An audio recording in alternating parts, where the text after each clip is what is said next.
மாற்றுத்திறனாளிகளின் முற்றுகை போராட்ட அறிவிப்பை தொடர்ந்து தலைமை செயலகம் சுற்றியுள்ள பகுதியில் காவல்துறையினர் தீவிர வாகன சோதனையில் ஈடுபட்டனர்.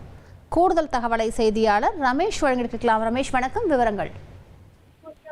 வணக்கம். மாற்றுத்திறனாளிகள் முற்றுகையிட போவதாக அறிவிப்பை வெளியிட்டிருக்கக்கூடிய சூழல்ல தலைமைச் செயலகத்தை சுற்றி பலத்த போலீஸ் பாதுகாப்பு அப்படிங்கிறது போடப்பட்டிருக்கு.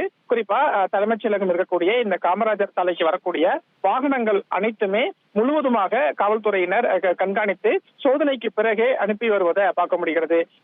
தலைமைச் செயலகத்தை முற்றுகையிட போவதாக மாற்றுத்திறனாளிகள் அறிவித்திருக்கக்கூடிய சூழல்ல மாற்றுத்திறனாளிகள் ஆங்காங்கே கைது செய்யப்பட்டு வராங்க. குறிப்பா கோயம்பேடு பேருந்து நிலையம் உள்ளிட்ட பல்வேறு இடங்கள்ல மாற்றுத்திறனாளிகள் கைது செய்யப்பட்டு வரக்கூடிய சூழல்ல சில மாற்றுத்திறனாளிகள் தலைமைச் செயலகத்தையும் முற்றுகையிட போவதாக அறிவிச்சிருந்தாங்க.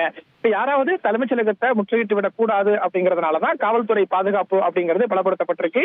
ஏன் அப்படின்னா தலைமைச் செயலகத்துல மானிய கோரிக்கை மீதான விவாதம் அப்படிங்கிறது நடந்துகிட்டு இருக்கு.